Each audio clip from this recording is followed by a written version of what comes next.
I want you to remember what your kitchen smelled like this morning. Coffee, maybe, toast, whatever normal smells like to you. Because normal is the thing you don't appreciate until somebody takes it from you, and by then it's too late to get it back. My kitchen smelled like hickory smoke and cheap latex balloons on October 9th, 2021. A Saturday.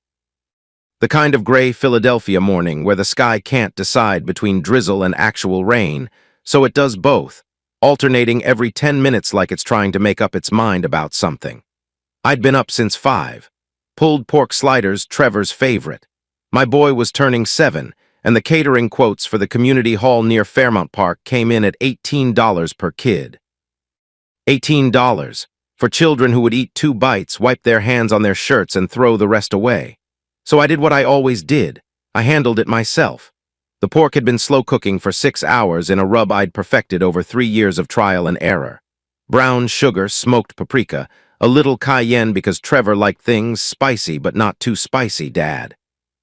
The community hall smelled like a proper barbecue joint by the time I finished hanging decorations. I'd put up a dinosaur banner, Spinosaurus, not T-Rex, because my 7-year-old thought T-Rex was basic and would correct any adult who said otherwise. The banner was crooked on the left side. I noticed but didn't fix it because Trevor said it looked more wild that way, and honestly my back was killing me from crawling through a ventilation shaft at a Center City office building the day before. That's my job. HVAC technician, commercial buildings. I crawl through metal boxes in the guts of skyscrapers so other people can sit in comfortable offices and never think about why the air feels right. It pays about $52,000 a year. It ruins your knees and your back and your hands, and your wife never once asks how your day went because she's too busy looking at her phone. Speaking of my wife. Cheyenne was supposed to pick up the cake from the bakery on Passyunk Avenue. At 10 a.m., party at noon, she still hadn't left. I found her on the couch, scrolling, typing fast with both thumbs, smiling at the screen in that soft way people smile when they're reading something meant only for them. The second she saw me standing in the doorway, her face went flat, like a TV switching channels. "Cake," I said. I'm going. Relax." She'd changed her phone password 3 weeks ago. Said it was because Trevor kept opening her apps and buying stuff in games. I believed it. I always believed things because the alternative, questioning the woman I'd loved for 7 years, felt like pulling a load-bearing wall out of a house. You might be right that it needs to go, but the whole structure comes down with it. She left for the cake at 10:40, 20-minute drive. She didn't come back until 11:55, 5 minutes before guests arrived. The cake was fine. Her lipstick was fresh, reapplied in the car, probably. She smelled different. Again. This new perfume she'd started wearing about 2 months ago. Jasmine and something sweet and synthetic. Not the lavender I'd bought her every Christmas for 6 years because she said she loved it. I should have asked about the perfume. That's what a normal person does. "Hey, new perfume?" 4 words. But I didn't ask because I already knew the answer would be a lie and I wasn't ready to hear another one. Not yet. So I put the candles on the cake and lit them and pretended my hands weren't shaking. The party kicked off fine. 30 guests. Trevor's school friends running in circles like they'd been plugged into a wall socket. A few neighbors. Cheyenne's mother Gloria from New Jersey, who kept calling me sweetie and asking when we were having another baby, which is a question that stops being cute after the 5th time. My buddy Chase Rivera was there with his wife, and Emily Gonzalez came solo because Chase, who is Emily's husband, which is a fact that surprises everyone who meets them because they are genuinely opposite human beings, was, quote, allergic to kids.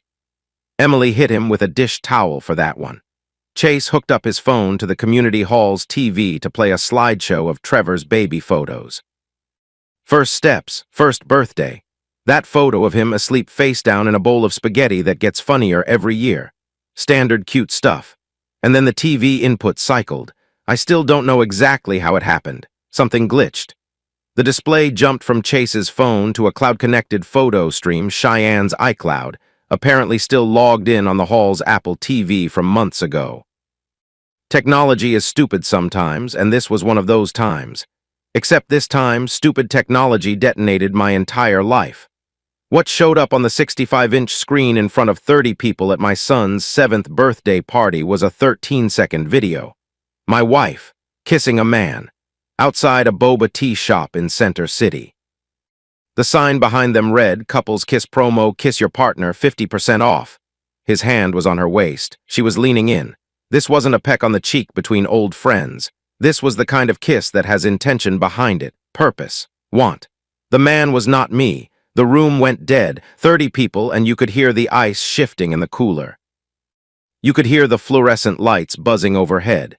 You could hear a 7-year-old named Marcus ask, in the pure, unfiltered voice of a child who doesn't understand what he's looking at, "Is that Trevor's mommy kissing someone?" Nobody answered him. My hand stopped mid-slice of birthday cake. The plastic knife just hovered there. My brain did what it does at work when a system fails. It started cataloging. The man's height, taller than me. His jawline, the body language, she's leaning in, not pulling back. The timestamp on the video, Tuesday, September 28th, 2:14 p.m. A day Cheyenne told me she was at the dentist. I set the knife down, didn't yell, didn't throw anything. But my jaw did this thing. A muscle tightened just below my right ear, and Chase, who's known me since high school, saw it from across the room. I know he saw it because he told me later. When your jaw does that thing, I start looking for the exits. Cheyenne moved fast. She laughed too loud, too long, that specific nervous laugh she does when she knows she's caught, and lunged for the TV. Ripped out the HDMI cable. Screen goes dark. Oh my God, that was so random. Okay, so it's a funny story actually. That tea shop does this promotion, right? If you kiss your partner, you get half off. The kids wanted boba tea. Garrett was just, he's an old college friend. He was right there, and I thought, why not save a couple bucks? It was nothing. It didn't mean anything. She was talking fast, hands moving, eyes scanning the room to count how many people were buying this performance. I looked at her. I asked one question. My voice was level, eerily level, Chase said later, like the calm before an HVAC compressor blows and takes out a whole floor's air supply. You ran into your ex-boyfriend at a tea shop, and your first instinct was to kiss him for a $2 discount. Not college friend. I said ex-boyfriend, because I remember things. I remember that Cheyenne dated a guy named Garrett at Temple University. I remember she cried for a week when they broke up. I remember she mentioned it once early in our relationship and then never brought it up again. I file things. It's what I do. Diagnose systems, trace failures, store data. My brain is a logbook whether I want it to be or not. Cheyenne's smile cracked for half a second. He's not my ex, he's just, we dated like barely, it was nothing. Daddy, can we do cake now? Trevor, tugging at my sleeve. Looking up at me with his mother's eyes and a paper crown sliding off his head, completely oblivious. Thank God, so I put on the mask, and I was flawless. I lit the candles. I sang Happy Birthday, and my voice did not crack, not once. I helped Trevor blow out the candles. He needed 2 tries because he was laughing too hard. I served cake. I thanked every guest individually. I took photos with my son. I was the best version of myself, the version that exists for that kid and for no other reason on this earth. Cheyenne hovered nearby the whole time, trying to catch my eye. I moved through the room like she was a piece of furniture I'd learned to walk around. Guests left with that specific awkwardness of people who have witnessed something they're going to pretend they didn't. Lots of great party, delivered too brightly. Cheyenne's mother Gloria hugged me and whispered, "It was nothing, sweetie, don't overthink it." Which told me that Gloria knew exactly what it was. Chase found me by the parking lot fence after everyone was gone. We leaned against the chain link, watching the last cars pull out. The drizzle had turned to real rain. He didn't say anything for a while. That's Chase. He doesn't fill silence with noise. Then, that wasn't a tea shop promotion. I know. That was a man kissing your wife and she kissed him back. I know that too. What are you gonna do? I watched a street lamp flicker, the sodium vapor kind orange, buzzing, the type I'd report to PECO if I were thinking about work, which I wasn't. I'm going to find out everything first, then I'll decide. He nodded, didn't push. That's why Chase is Chase. That night. Trevor asleep, I checked twice. I was sitting in the dark kitchen listening to the rain hit the windows. The pulled pork was congealing in its Tupperware. The crooked dinosaur banner was folded on the counter. The house smelled like birthday cake, and the lavender air freshener Cheyenne plugged in to cover the smoke smell, which she always complained about. Funny how you notice the small cruelties once your eyes are open. She complained about the smell of food I woke up at 5 a.m. to cook for our son. She complained about the effort I made. 11:14 p.m. Cheyenne came downstairs, not in pajamas, black jeans, boots, hair down, the jasmine perfume heavy enough that I could smell it from across the room. I need to run out real quick. My friend Melissa is having a crisis. I didn't look up. Melissa. Yeah, girl stuff, you know how she gets, don't wait up. Thunder, the kind that rolls in across the Delaware River and makes old windows rattle in their frames. Rain coming down hard enough to overwhelm the gutters. In this weather? She's really upset, Jackson. I'll be quick. She left. The door closed. Tail lights of her Civic disappeared into the rain. I sat in the kitchen for 10 minutes, listened to the thunder, finished a glass of water. Then I went upstairs and stood in the doorway of Trevor's room. Nightlight casting a blue glow. He was on his stomach, one arm hanging off the bed, a plastic Spinosaurus named Lieutenant Spine clutched in the other hand. Breathing slow, steady, perfect. I watched my son sleep for 3 minutes. I didn't think anything profound. I just stood there and felt the specific ache of a father who is about to blow up his child's world and knows it and hates it and is going to do it anyway because the alternative is worse. I went downstairs, opened Cheyenne's old laptop. She used her phone for everything now. The laptop had been gathering dust for months. Password hadn't changed since 2018. Trevor Bear 2014. I didn't know what I was looking for, but my gut did. My gut had been trying to tell me for a long time, and I was finally listening. I need to tell you something about the way I work. Not my marriage, my actual job. HVAC. Heating, ventilation, air conditioning. The thing most people never think about until it breaks. When something goes wrong in a system, when a building's too hot on one floor and freezing on another, when there's a weird smell coming through the vents, when the compressor is cycling on and off like it's having a panic attack, you don't just rip things apart. That's how amateurs flood buildings and fry electrical panels.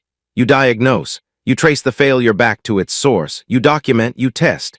You build a complete picture of how the system works before you touch a single wire. That's exactly what I did to my marriage. On Cheyenne's laptop desktop, there were the usual icons: Spotify, Netflix, a few folders. I opened the one labeled Old School Stuff. Inside, nested under a subfolder called Temple Misc, I found another folder. Letters to G63 documents, Word files, spanning 8 years. I didn't read them in order. I clicked through at random, opening files the way you flip channels on a TV at 2 in the morning when you can't sleep. And the story assembled itself in jagged fragments, which made it worse, because I had to piece it together like a crime scene instead of following a narrative. Every new document was another hit.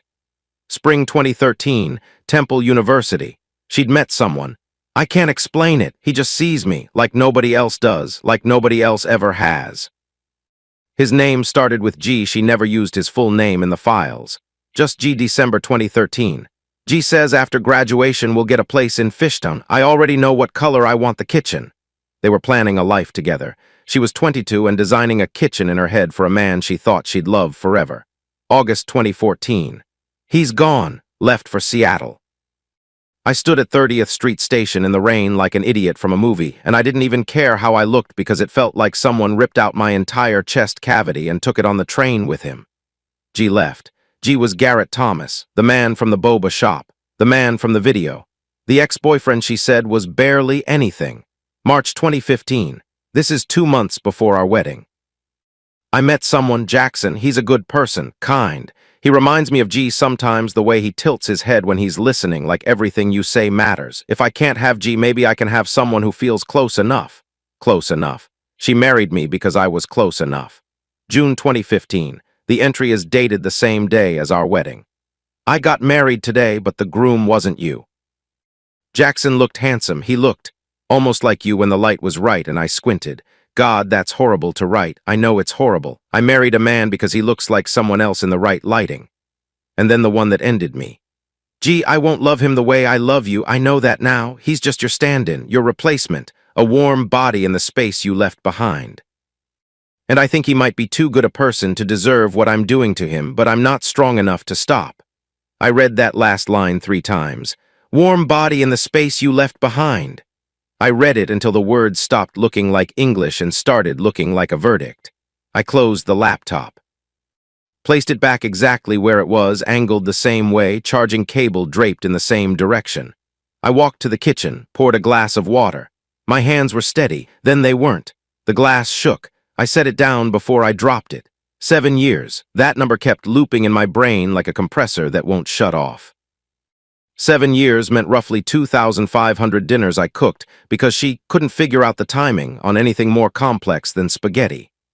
It meant every faucet I fixed, every clogged drain, every 2 a.m. panic attack where she'd shake me awake, and I'd hold her until her breathing slowed down. It meant the overtime I worked weekends crawling through ventilation shafts in buildings that smelled like mold and old copper, coming home with my knees aching and cuts on my hands that never fully healed because I was back in the ducts before they could close so she wouldn't have to stress about money. Stand-in. She used the word stand-in. Like I was an understudy who'd wandered onto the wrong stage and she was too polite to tell me the real actor was coming back. But here's the thing about me that Cheyenne never understood because she was never really paying attention. I don't break down, I don't blow up, I diagnose, I document, I build a picture, and then I act. I started a private log. New email account on my phone, cloud backup she didn't know about, dates, times. Cheyenne's stated excuses versus where the family GPS showed her car actually going. The shared family plan was in both our names, completely legal to check. I logged her phone behavior. When she texted, how she angled the screen, the difference between how she texted me, quick, functional, one-handed, and how she texted someone else, slow, careful, smiling, both thumbs. I found the financial trail. A gym membership to a place called Iron Body Fitness in University City. Monthly debits on our joint account. Her car GPS had never once gone to that address. Not once in 4 months. I pulled up LinkedIn, Garrett Thomas. Location updated 3 months ago. Philadelphia, PA, previously. Seattle, WA. 3 months since he moved back. 2 months since the new perfume. 3 weeks since the password change. 4 months since the ghost gym membership started. The timeline clicked into place. Not with drama, with the quiet, mechanical precision of a lock engaging. 2 days later, I was taking out the trash when I ran into Doris Carney, our 74-year-old neighbor. Doris sits on her porch from March through November like she's working a surveillance shift. She was drinking something from a mug that was probably equal parts coffee and bourbon. Oh, Jackson. I saw Cheyenne's friend again yesterday, the tall one with the black car. I set the trash bag in the bin, kept my face neutral. Her friend? Yes, the one who's been coming by, nice-looking fella. Brought flowers this time, carnations, I think, or maybe roses, hard to tell from over here. When was this? Yesterday afternoon, around 2, I was on the porch. He pulled up, went inside, stayed maybe 2 hours. 3, I lost track, I had my shows on. Thanks, Doris, have a good night. You too, sweetie, tell Cheyenne the chrysanthemums look lovely this year. I went inside, opened the log, typed, Tuesday 10:19, G at house during work hours, brought flowers, Doris estimated 2-3 hours. Then I opened a separate section, Trevor's recent comments. The ones I'd been filing in the back of my mind for weeks, pretending they didn't mean what they meant. Uncle Garrett took me for ice cream last week. Uncle Garrett lets me play his phone. Uncle Garrett's car has heated seats, Dad, heated SEATS, and the one that stuck in my ribs like a piece of glass. How come Uncle Garrett drives a BMW and you drive? That. My son called my truck that. My 2009 F-150 with 187,000 miles and an AC that hasn't worked since July 2019, which is a running joke because I'm literally an HVAC technician. That truck. The one I've kept running with my own hands because a new one costs money I was saving so Cheyenne wouldn't have to work full-time. Garrett Thomas wasn't just sleeping with my wife. He was auditioning to replace me, and he was using my son as a prop in the audition. The next morning, Cheyenne came home from her Melissa crisis at 7:30 a.m. She was carrying a cheese Danish from the bakery on South Street, my favorite. She was upbeat, affectionate, wrapped her arms around me from behind while I was packing Trevor's lunch.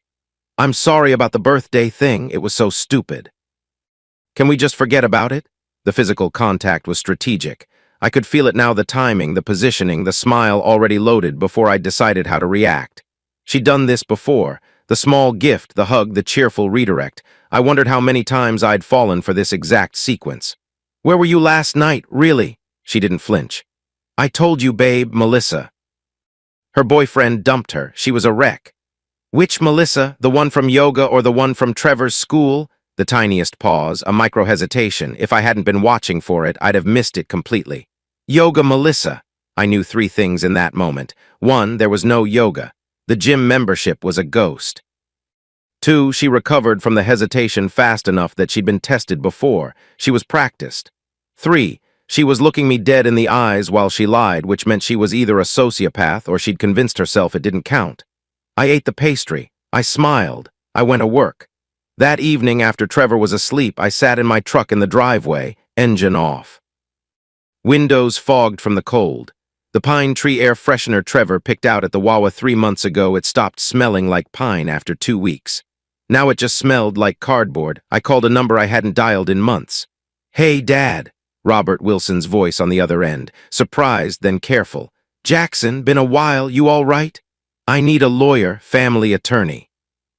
"Best in Pennsylvania." A long pause, the kind where a lot gets said in silence. My father didn't ask why. He'd been waiting for this call for 7 years. He'd warned me before the wedding, not loudly, not dramatically, just a quiet, "Are you sure about this one, son?"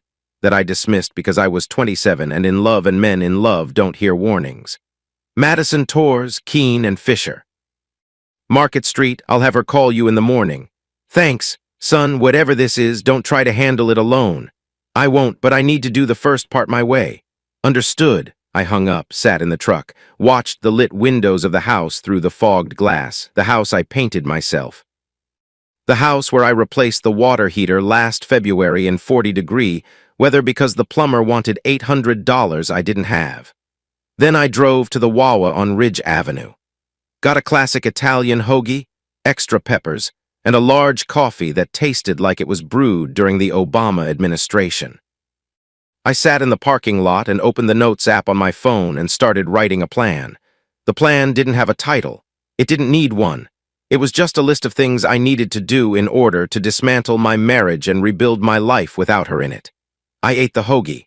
The peppers were good that night. Madison Torres was not what I expected. I walked into her office at Keene and Fisher on Market Street, still wearing my work boots, came straight from a job, and the receptionist looked at the boots, then at my face, and decided not to say anything. Madison was short, maybe 5'3", reading glasses on a chain around her neck. Penn Law diploma on the wall hung slightly crooked, which either was deliberate or she just didn't care enough to straighten it. Her desk was covered in files stacked like geological layers. A softball trophy sat on the bookshelf between legal textbooks. "Jackson Wilson, sit down. Your dad says you need me." "My dad doesn't exaggerate." "No, he doesn't, so talk." I laid everything out. The journal entries, I'd photographed the key pages, careful to capture dates and exact wording. The timeline of Cheyenne's absences cross-referenced with the GPS data. The neighbor's observations. Trevor's comments about Uncle Garrett. The gym membership that existed only as a bank debit. The birthday party incident. Madison listened without interrupting. She took notes on a yellow legal pad with handwriting so bad it looked like seismograph readings during an earthquake. Then she talked. "Here's the play. Pennsylvania is an equitable distribution state, but adultery doesn't directly move the needle on asset division. Judges don't care who cheated, they care about fair split." She held up a finger. "However, for custody, different ballgame. If we can show her behavior directly impacts the child's welfare, and from what you're telling me it does, we've got a strong position." She paused, took off her glasses. "Now, you mentioned your father is Robert Wilson, Wilson Development Group." "Yes. Do you have separate assets, trust funds, shares?" I explained.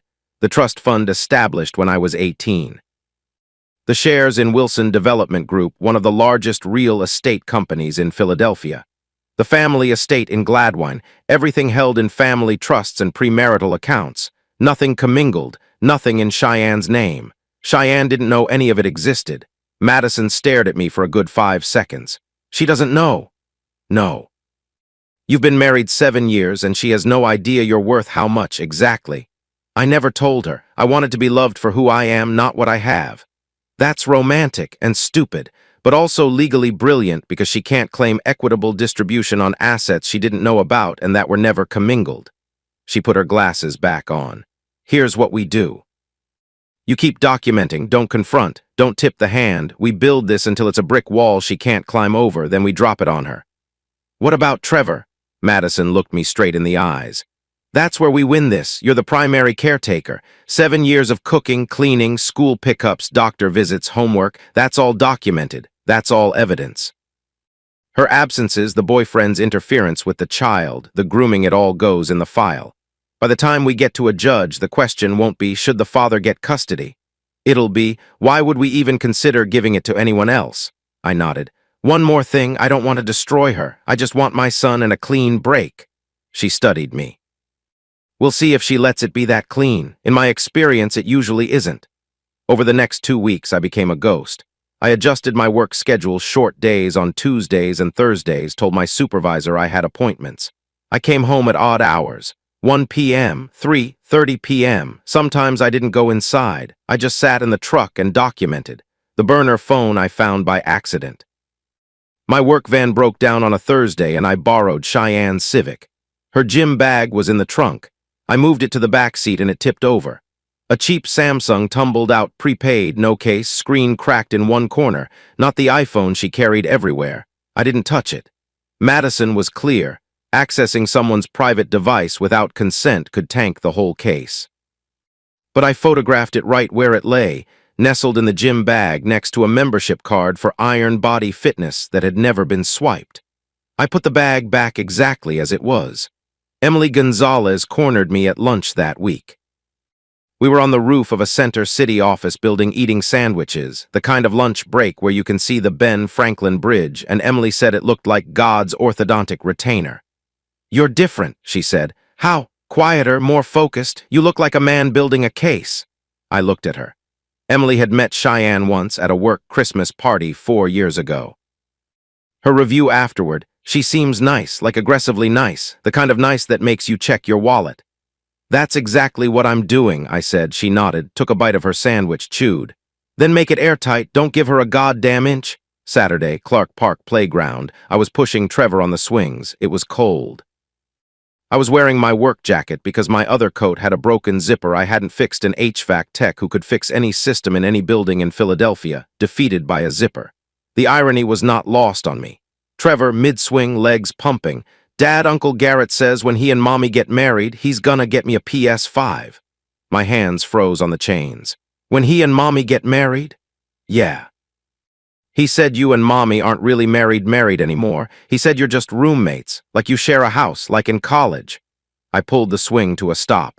Gently, knelt in front of my son in the wet mulch. His face was open, trusting, completely unaware that he'd just detonated something inside my chest. Buddy, listen to me. Whatever happens between Mom and Dad, whatever changes, I am your father. Always. Nobody can change that. Not Garrett, not anyone, not ever, okay? Okay, Dad, he squirmed. Can I go back to swinging? Yeah, go ahead. He ran back. I stood up, knees wet, hands shaking, not from cold. I drove to the Wawa parking lot on Baltimore Avenue. Sat there with the engine ticking as it cooled. Called Madison. They're grooming my kid. Garrett is telling my son he's going to marry his mother. He's telling a 7-year-old that I'm not his real parent anymore. Her voice went hard, like a softball player gripping the bat. Document everything Trevor says, exact words, dates, context, write it down immediately. Memory degrades. And Jackson, we may need to accelerate the timeline. Yeah, I think we do. Later that week, the photographs arrived. Chase Rivera, working a wiring job near Rittenhouse Square, stepped outside for a smoke break and saw them across the street. Cheyenne and Garrett walking out of a restaurant, his arm around her, her head against his shoulder. They stopped at the BMW. They kissed. Not a promotional peck for a boba tea discount. A real kiss. Long, deliberate, his hand on her face, her hand on his chest. A Tuesday at 2 p.m., a day she told me she was at the dentist. Chase took 5 photographs, timestamps visible, faces clear. He sent them with one text, I'm sorry, brother, but now you have it. I was under a desk at Wilson Development Group running cable when the text came through. I opened the photos, closed them, opened them again. Studied them the way you study an X-ray when the doctor says something you don't want to hear, saved them to the encrypted cloud folder, deleted the text thread, went back to running cable. There's a specific moment when the last thread of hope snaps. It doesn't feel like you'd expect. Not angry, not sad. It feels empty. Like someone took a shop vac to your chest and sucked out everything inside: the love, the denial, the stupid hope, and left just the framework. Bones of a structure with nothing filling the space. But here's the thing about frameworks. They can hold anything, and I was done filling mine with grief. I was about to fill it with something else, and then I made a mistake. Gas station on Girard Avenue. 6 p.m., getting dark. I was filling up the truck when a black BMW pulled up on the other side of the pump. Garrett Thomas himself, tall, clean-shaven, wearing a jacket that probably cost more than my weekly take-home pay. I should have walked away. Madison would have told me to walk away. The entire plan depended on patience and silence and not tipping the hand. I walked around the pump island, stood 3 feet from him. He looked up from his phone, recognized me, did a terrible job of hiding the flinch. "Hey man, Jackson, right? How's it? I know what you're doing." His smile froze. "What?" "You heard me." 4 seconds of silence, then he recovered, laughed it off. "Bro, I don't know what you're talking about, just getting gas." I stared at him for 3 more seconds. Then I turned around, got in my truck, and drove away. I was barely on the highway before the regret hit like a cold wave. I showed my hand. He'll tell Cheyenne she'll cover her tracks. Weeks of careful work, compromised because I couldn't keep my mouth shut at a Sunoco station. I called Madison. "I think I screwed up." "What did you do?" I told her. "Did you touch him?" "No." "Threaten?" "No." "What exactly did you say?" "I know what you're doing," she exhaled. "That's not great, but it's not fatal. It's vague enough that he can't do anything with it. He'll tell your wife, she'll panic, but panic makes people sloppy. Sloppy helps us, just don't do it again." "I won't." "I mean it, Jackson. From now on, you're a ghost." You see him, you walk the other way. You feel the urge to say something, you call me instead. I'm your punching bag, and I bill by the hour for it. That night I drove to Gladwin, my parents' estate. I hadn't been there in over a year. Hannah opened the door, took one look at my face, and said, "Come in, you look terrible. Have you eaten?" She made me a sandwich while Robert came downstairs. We sat in his study. I told them everything. The journal, the evidence, Garrett, Trevor's manipulation, and my own screw-up at the gas station. Robert listened. Rubbed his thumb along his jawline, an old Navy habit that meant he was thinking hard. "We'll handle it. Madison is good. Jesus can run the background check on this, Garrett, but Jackson, I need you disciplined. No more gas station confrontations." "I know. You're angry, you have every right to be, but anger without strategy is just noise." Hannah from the wingback chair, "What do you want out of this, Jackson?" "My son, a clean break and—" I stopped. I couldn't finish the sentence. Couldn't figure out how to say, because 7 years of my life need to have meant something, and if she never sees what she did, then they didn't. Hannah finished for me, "Because you need it to matter." "Yeah, Robert, then we make it matter on your terms at the right moment." Thursday night. 2 weeks after my gas station mistake, which mercifully didn't blow up, Garrett either didn't tell Cheyenne or she decided to ignore it, which said everything about how invincible she felt. Massive thunderstorm. The kind that makes the whole house groan like it's tired of standing. Trevor and I were on the couch watching Jurassic Park for the 8th time.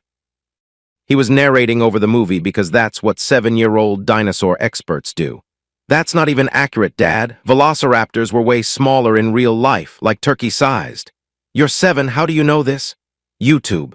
Cheyenne appeared at the top of the stairs, dressed, keys in hand, purse over her shoulder. The jasmine perfume so heavy I could smell it from the couch. She wasn't even trying anymore. "I have to run out. My old college professor is having a retirement thing." I didn't look up.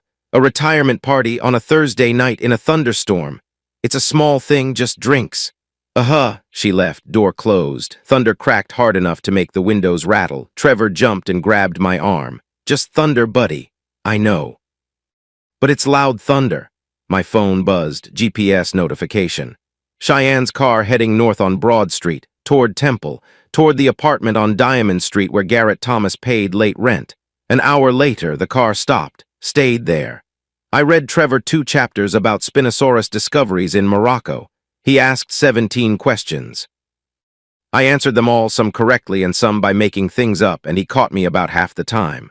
I put him to bed, kissed his forehead, and went to the basement. Opened the plan on my phone, adjusted 2 dates. It was almost time. The following week, I came home from work at 5:30. Spent the day in the sub-basement of a Center City hotel replacing a compressor that weighed more than I do. My back was screaming. My hands had the copper pipe cuts that never fully heal. I opened the front door and smelled cooking. Cheyenne doesn't cook. In 7 years of marriage, she'd made maybe 10 meals, all of which required my intervention when something started smoking. So the smell of spaghetti sauce was wrong in a way that made the hair on the back of my neck stand up. Then I heard it. Laughter, a man's voice. And Trevor, you're so bad at this, Uncle Garrett. I walked into my living room. Garrett Thomas was on my couch, drinking one of my beers from my fridge, playing a Nintendo Switch with my son. Shoes kicked off by the front door like he lived here, socks on my carpet. Cheyenne was in the kitchen. She turned when she heard me and her face showed exactly 0 guilt. Oh hey, Garrett stopped by. He brought Trevor that new Switch game. Isn't that sweet? Garrett stood up, extended his hand, smiled like we were old friends. Hey Jackson, good to see you, man. Cheyenne talks about you all the time. I looked at the hand, looked at his face. Looked at the BMW key fob on my kitchen counter, looked at his socks on my floor. Trevor, go upstairs. Wash your hands for dinner. But Dad, we're in the middle of... Now, Trevor went. The game stayed paused on the screen, some racing thing. Garrett's character was in first place. I turned to him. My voice came out flat, no emotion in it at all. Don't come to my house uninvited again. Garrett put his hands up, the universal gesture of a man who thinks he's untouchable. Whoa, easy, man.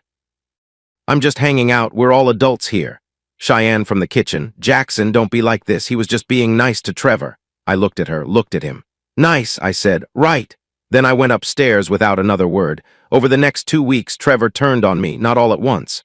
Gradually, then suddenly, like a slow leak that becomes a collapsed ceiling. He refused my cooking. Uncle Garrett makes better burgers. He wouldn't ride in the F-150. Uncle Garrett's car has heated seats and it doesn't smell weird. He pushed me away at bedtime. I don't want you to read, your voices are boring. And then the one that broke something fundamental inside me.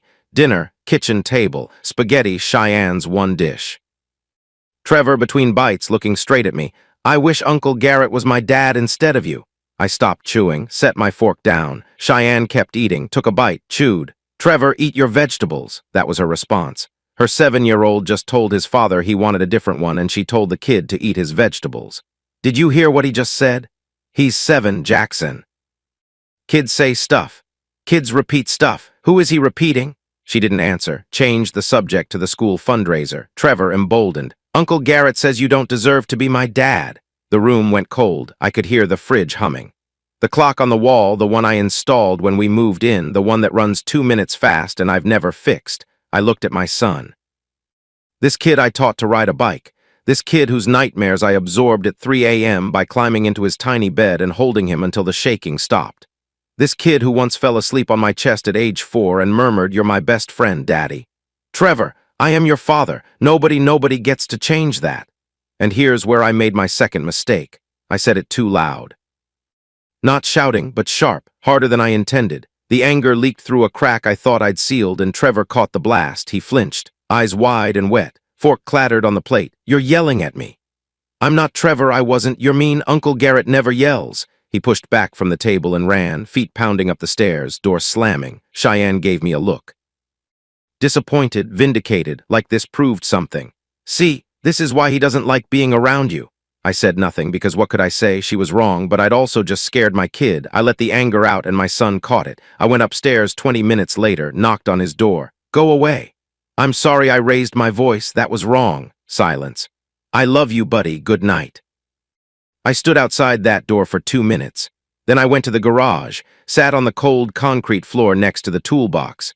Stayed there for an hour in the dark. That was the worst night. Not the journal, not the photos, not the lies. This. My son flinching at my voice, running from me, because I couldn't hold it together for 30 more seconds. That weekend, Cheyenne suggested a family day at the amusement park in Camden. I agreed because Madison told me to be cooperative. We arrived. It was cold November now, the park half empty, and there was Garrett standing by the entrance.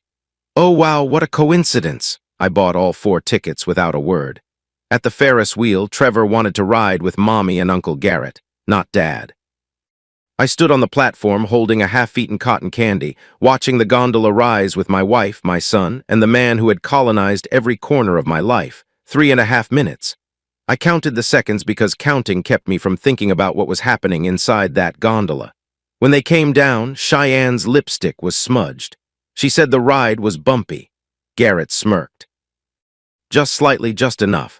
I won Trevor a stuffed Spinosaurus at the ring toss. Threw the ring so hard the carny stepped back. Trevor named it Captain Spine. Lieutenant Spine now had a superior officer. That evening, Garrett stayed for dinner, at my table, eating food I cooked. Steak, medium rare, good sear. Trevor said, "This is like a real family." Cheyenne beamed. Garrett put his arm on the back of her chair. I ate slowly, focused on the food, because focusing on anything else would have been dangerous. They thought I was beaten. All three of them looked at me and saw a defeated man, the quiet guy who cooks and takes it, the pushover, the furniture. They were wrong, but I needed them to keep believing it for a little while longer. That night after Trevor's bedtime, I came downstairs carrying a manila envelope. Cheyenne was on the couch, scrolling her phone, probably texting Garrett, who'd left 20 minutes ago. I set the envelope on the coffee table. "What's this?" "Divorce papers." Her eyes snapped up. She smiled, the reflexive, dismissive one. "Jackson, come on." "I filed this morning." "Madison Torres at Keene and Fisher is my attorney. You'll be officially served Monday, but I wanted you to see them first." Are you serious?" "I've never been more serious about anything." "Jackson, baby, we can work this out. I read the journal, Cheyenne." The smile died, not slowly, instantly, like a breaker tripping. "Every entry, letters to G, all 63 of them. I read warm body in the space you left behind. I read he's just your replacement. I read the one you wrote on our wedding day." Her mouth opened, closed, opened. Those were private. The car is titled in your name. You can keep it. The house will transfer to you in the settlement. I don't want either." "What do you want?" "Trevor." "No, no way. You can't take Trevor. He's our son, and the court will decide where he lives." I picked up my keys, picked up the duffel bag from the hall closet packed 3 days ago, Tuesday night, while she was at Garrett's apartment. 2 changes of clothes, toiletry kit, truck title, social security card, and a small plastic triceratops from the junk drawer Lieutenant Spine's backup sidekick. Just in case Trevor needed him, I walked to the front door. "Jackson, Jackson." I stopped, didn't turn around. "You're not really doing this." "I really am. You'll come back, you always come back." I opened the door, stepped through, closed it behind me, softly, the quietest click you've ever heard. I walked out of that house at 10:47 p.m. on a Wednesday. The air smelled like wet leaves and chimney smoke from Doris Carney's place. Next door, she burns cherry wood. You can always tell. The neighborhood was quiet. I could hear the transformer on the utility pole down the block, the one I'd been meaning to report to PCO for 6 months because it hums at a frequency that means the bushing's going bad. I stood on the sidewalk with a duffel bag, a folder of evidence, and the absolute clarity that comes when you finally stop performing your own life and start living it. I drove to Gladwine. My mother had the guest room ready. She didn't say a word. She just left a sandwich on the nightstand, turkey on rye, mustard, no lettuce, exactly how I like it. The bread was still warm. The mattress was too soft. My back hurt all night, but I slept. For the first time in weeks, I actually slept. And when I woke up the next morning, the first thing I felt wasn't grief. It wasn't anger, it was space. Like someone had opened a window in a room that had been sealed shut for 7 years, and the air coming in was cold and sharp and real. My phone had 14 missed calls from Cheyenne, 6 texts. I read them all. Then I blocked her number, blocked her on every platform. 7 years of digital connection severed in 4 minutes. Then I got dressed, went downstairs, and started building something new. Robert was in his study at 6:15 a.m. because Robert Wilson has never been in pajamas past 5:30 in his life. Ex-Navy. He won't tell you that, but it shows in the posture and the fact that his coffee is already half finished before the sun clears the tree line. He slid a leather folder across the desk before I'd even sat down. "The succession plan, drafted 3 years ago. The board's been waiting." I opened it. My name on every page. Wilson Development Group. $2.3 billion in real estate assets. The company my father built from a truck and a handshake, all of it waiting for me to sit in the chair. I closed the folder. "Not yet." Robert's eyebrow moved half an inch. For him, that's shock. I want to go back to the HVAC work, start in the facilities department, learn the company's infrastructure from the basement up before I sit in that chair. You already know our buildings. You've been servicing our contracts for 3 years as an outside tech. Servicing them isn't the same as owning them. I want to understand every system, every failure point. When I take over, I want to know this company the way I know a ventilation schematic, every line, every junction, every place it could break. Robert studied me. Then he nodded once. Your call, but the reveal when. When it does the most damage to the people who underestimated me. His mouth twitched, almost a smile. That's strategy. I learned from the best. No, you learned from crawling through ductwork. I just gave you the vocabulary. I drove to work that morning in the same truck, same uniform, same coffee from the same Wawa that tasted like it was brewed during a previous administration. Nobody at the job site knew. Nobody at the company knew. The only person I told was Emily at lunch on the roof of a center city office building where you could see the bridge and the clouds were the color of dishwater. Thank God, she said through a mouthful of turkey club. I've been biting my tongue for 4 years. You've been biting your tongue? You tell me everything. You told me my haircut looked like a lawnmower accident in front of a client. Not about this. You don't tell a man his wife is shady until he's ready to hear it. You weren't ready. What tipped you off? Jackson. She showed up to the Christmas party in a $200 dress and complained about the free food. That's all I needed to see. Meanwhile, Cheyenne was unraveling.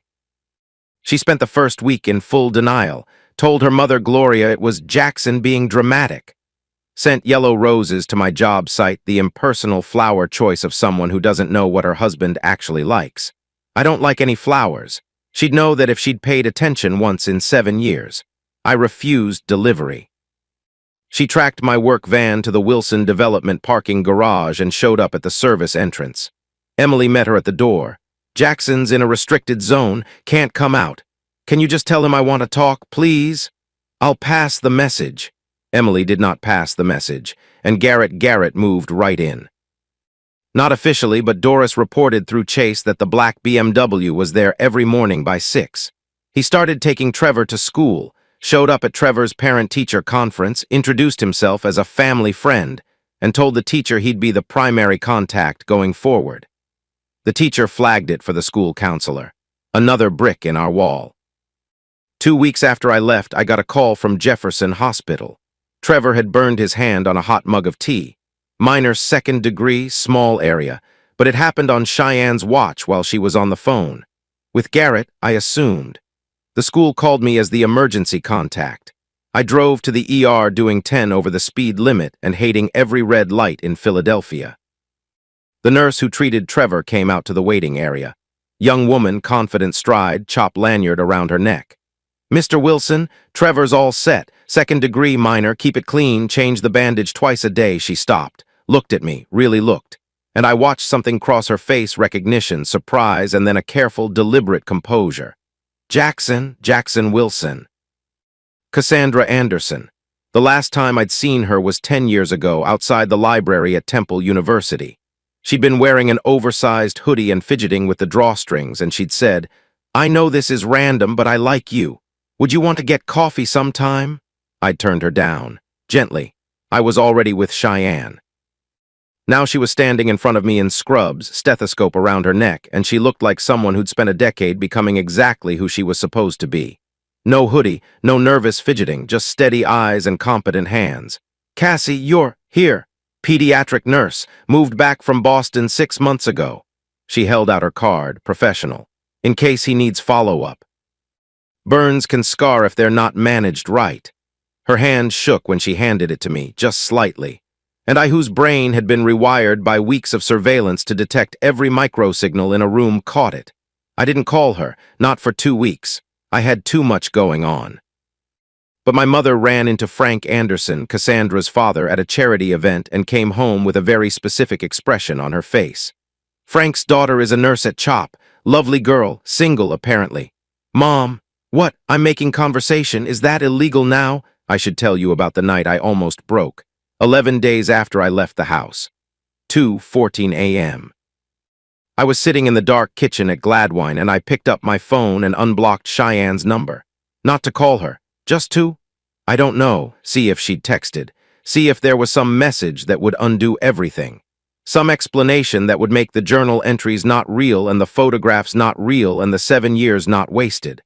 I stared at her contact for 6 minutes. My thumb hovered over the call button. The house was dead quiet. I could hear the grandfather clock in the hallway, the one my mother wound every Sunday, ticking like a metronome, counting down to something. I reblocked the number, deleted the browsing history on my emotions, and went back to bed. That was the last time. The pull of routine, the gravity of 7 years, it almost got me. Almost. But almost only counts in horseshoes and hand grenades, and this was neither. A few days later, Cheyenne found the Gladwin estate. She'd never been there. My parents always came to us, or we met at restaurants. She punched the address into GPS, and it took her to a gated stone entrance with iron pillars and a driveway that disappeared into trees.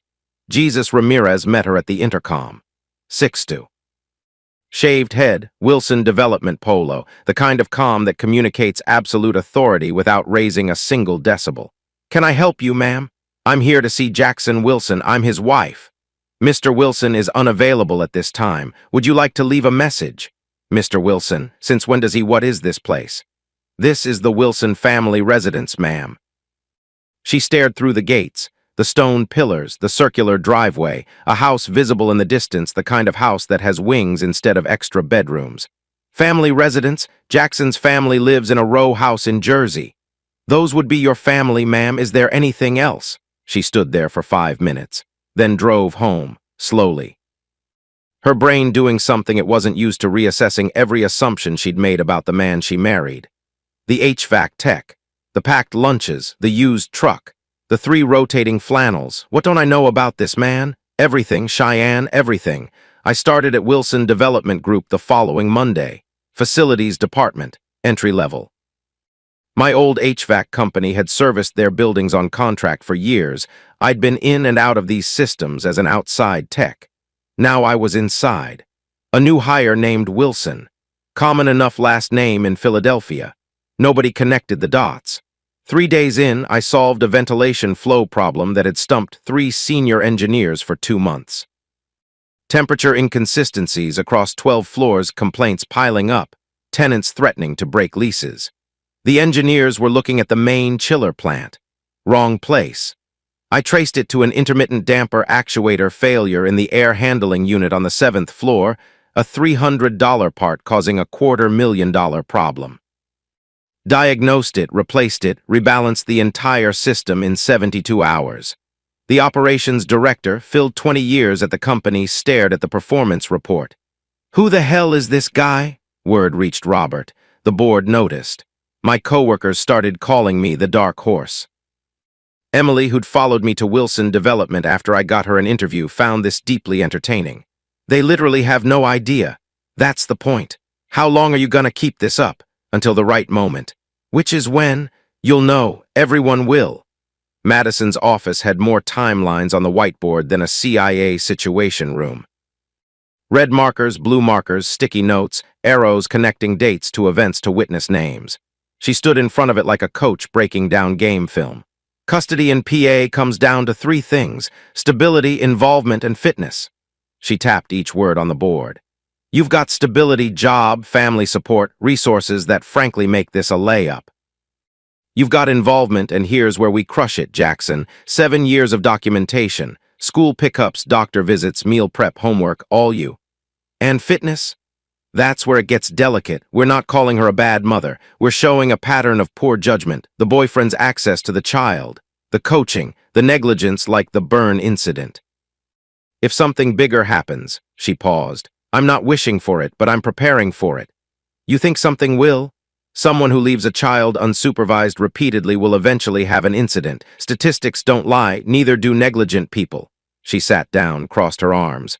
One more thing, in court she'll cry, she'll say she loves Trevor, and she does. I believe that. But love and competence aren't the same thing. The judge knows the difference. Our job is to make the distinction impossible to ignore. 2 days later, Jesus Ramirez delivered Garrett's background check. Licensed PI, public records, nothing illegal. The results were worse than I expected.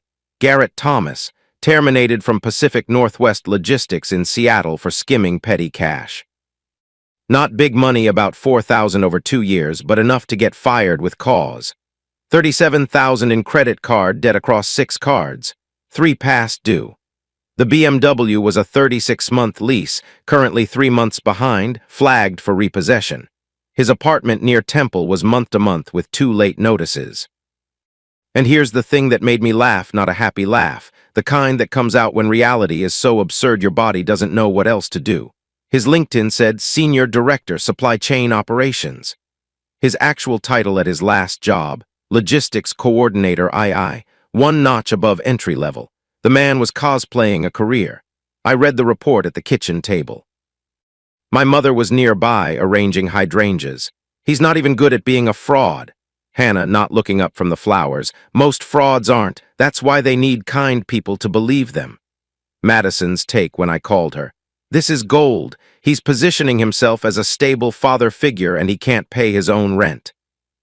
Pair it with the school contact changes and this man's credibility is tissue paper. Then November came and Madison's prediction came true. One of those freak warm Saturdays, 73 degrees in a month that should be 40. The kind of weather that makes you suspicious. Cheyenne and Garrett took Trevor to the King of Prussia Mall. Garrett needed to return something. He left Trevor in the BMW. Windows up, engine off, pressed the fob walking away and the electric locks engaged. Cheyenne went to the restroom. 25 minutes passed. I know what happened next because I was there. Not by design, a coworker needed a wiring harness from the hardware store and KOP had the only one in stock. We drove out together. I was walking through the parking lot when I heard commotion. A crowd around a black BMW. A woman on the phone with 911, people pressing against the glass. And through the window, through the tinted, sealed, sun-baked window, my son's face. Red, crying, small fists hitting the glass. Everything went quiet. The mall noise, the crowd, the distant sirens, all of it dropped to absolute zero. Like someone hit mute on the entire world and the only thing left was Trevor's face through that glass and the sound of my own heartbeat in my ears. I walked to my truck, got the tire iron from behind the seat, walked back. The crowd parted like they knew what was about to happen and had no intention of stopping it. One swing. The passenger window exploded inward. Safety glass, those little cubes designed not to cut, but they sting like hell when they hit skin. I reached through, hit the unlock, ripped the door open, pulled my son out. He was limp against my chest. Hot, skin flushed, breathing fast and shallow. Dad, I can't breathe good. I've got you, you're okay, you're okay. I laid him on the concrete, loosened his collar. Someone handed me a water bottle. I wet a cloth and pressed it to his forehead. His eyes were glassy, unfocused, and for about 10 seconds I was more terrified than I've ever been in my life. EMS arrived 4 minutes later. Mild heat exhaustion. He was going to be fine. Then Garrett came back, shopping bag in hand, saw the smashed window, the crowd, the EMTs loading my son onto a gurney. What the hell, my car? I stood up. I still had the tire iron, glass in my hair, knuckles bleeding from reaching through the broken window. You left my son locked in a sealed car in the sun for 25 minutes. I was gone for like 5:25. The crowd timed it. There's video from 3 phones. Cheyenne came running, saw Trevor on the gurney, ran to him, kneeled, cried. Then she looked at the BMW, at the shattered window, at the glass on the asphalt. Jackson, you broke his car? 20 people went silent. I could hear a shopping cart rolling somewhere in the distance. A man in an Eagles jersey standing near the front of the crowd said what everyone was thinking. Lady, this man just saved your kid. I picked up Trevor. I'm taking him, don't follow me. I drove to Jefferson Hospital, called Madison from the parking lot. Emergency custody motion, file it by morning. What happened? I told her. I'll have it in front of a judge by 8 a.m. In the hospital room, Trevor was hooked to a saline drip. Minor dehydration, heat stress, nothing permanent. But he was scared in a way I'd never seen before, not the normal scared of thunderstorms or dark hallways. This was the scared of a child who screamed for help and nobody came. He clung to my shirt and would not let go. Dad! I was so scared. It was so hot and I yelled, but nobody came. I came. Uncle Garrett said he'd come right back, but he didn't. I know. Long silence. His fingers twisted tighter into my shirt fabric. Then in a voice so small it almost disappeared. Dad! I'm sorry I said I didn't want you to be my dad. I held him, tighter than I should have. My eyes burned, but I did not cry, not in front of him. A 7-year-old who just got pulled out of an oven doesn't need to see his father break. He needs a rock. You don't have to be sorry. I do though, Uncle Garrett said. He said if I was mean to you and nice to him, Mommy would be happy and he'd get me a PS5. He said I should tell you I wanted him to be my dad instead. He told you to say that? Yeah, and to say I didn't like your cooking. But I do like your cooking, Dad. Your burgers are really good. I laughed. It came out choked and wet and terrible sounding. Thanks, buddy. Is Uncle Garrett a bad man? I wanted to say yes. I wanted to say every word that was loading itself into the chambers of my mouth like rounds into a magazine. But this was my son, and my son needed a father, not a prosecutor. Uncle Garrett made a really bad choice today, a dangerous one. Adults make bad choices sometimes. But you came. I'll always come. He fell asleep with his hand still twisted in my shirt. I sat in that hospital chair for 40 minutes without moving because I would rather have lost circulation in both legs than wake that kid up. Cassandra was on shift. She checked Trevor's IV, took his vitals with the quiet efficiency of someone who does this in her sleep, and brought him animal crackers in the little red box. Then she took a Sharpie from her pocket and drew a Spinosaurus on his bandage. Trevor, despite everything, grinned. You know about Spinosaurus? Biggest carnivorous dinosaur ever discovered, semi-aquatic, North Africa about 95 million years ago. He stared at her like she'd invented sunlight. You're cool. After he fell asleep, she found me in the hallway. I was sitting on one of those plastic hospital chairs designed by someone who hates the human spine. Hands in my lap, knuckles still bleeding. I hadn't noticed. She sat down, didn't speak for a while, two people being quiet together in a hallway that smelled like antiseptic and vending machine coffee. That was scary. Yeah, he's going to be fine. I know. You're bleeding. I looked at my hands. Huh, so I am. She took my hand, pulled an alcohol swab from her scrub pocket, cleaned the cuts. It stung. I didn't flinch. You handled it well, Jackson. I didn't feel like I handled it well. I felt like I wanted to kill that man with my bare hands. But you didn't. No, that's the difference. She finished cleaning the cuts, didn't let go of my hand immediately. 2 seconds too long, she noticed, dropped it, stood up. I'll check on Trevor in an hour, try to eat something. Cafeteria closes at 9. She walked away. I watched her go. And something in my chest shifted, not a dramatic revelation, not fireworks, just a subtle recalibration, like a thermostat finding its new set point. Like a system that had been running cold for 7 years finally registering the right temperature. Hannah arrived 20 minutes later with Robert. She took one look at Cassandra making notes at the nurse's station, then looked at me. Don't say it, Mom. I didn't say anything. You said it with your face. Madison filed the emergency custody motion at 7:45 a.m. By 10 o'clock, the judge had issued a temporary modification. Trevor came to me. Cheyenne got supervised visitation. She was at the courthouse, crying, real tears, whatever else she'd done. She loved her son. I never doubted that. I just doubted her ability to keep him breathing. He's my son, you can't just take him. I kept my voice even. Nobody's taking him from you. The court is putting him where he's safest while we figure this out. You'll still see him. I meant it. This wasn't revenge. This was a father doing what fathers do. There's a difference, and it mattered to me even if nobody else saw it. 3 days later, Garrett showed up at Wilson Development Group. He walked through the front doors in a suit that was trying too hard, approached the reception desk, and asked to speak with Jackson Wilson. He works in maintenance, Garrett said, loud enough for the lobby to hear. The receptionist started to respond, but Jesus Ramirez materialized from somewhere. The man moves like smoke through a ventilation system. Can I help you, sir? Yeah. Tell Jackson Wilson to come down here. I have something to say to him. Mr. Wilson is unavailable. Then make him available. I'm the chief operations lead at Mid-Atlantic Logistics. I know people in this building. Jesus didn't blink. Sir, you're welcome to leave a message.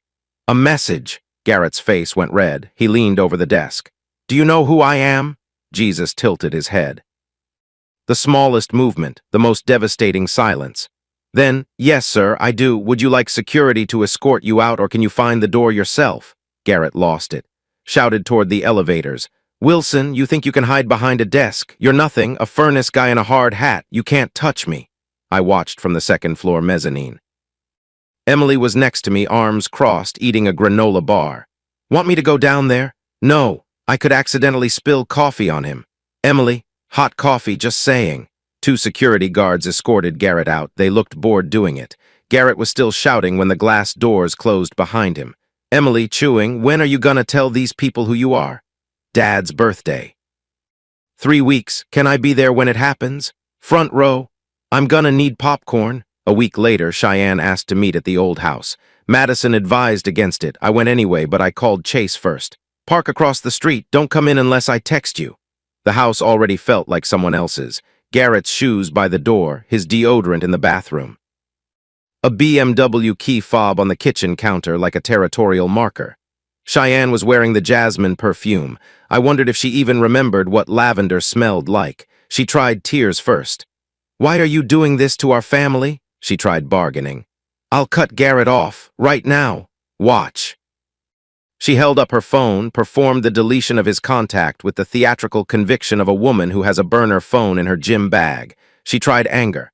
You're punishing me for one mistake, Jackson. One. I didn't argue. Arguing was what she wanted. It was engagement, and engagement gave her something to work with. I just stood by the kitchen counter and let her cycle through. Then she tried something else. She stood up, started unbuttoning her blouse.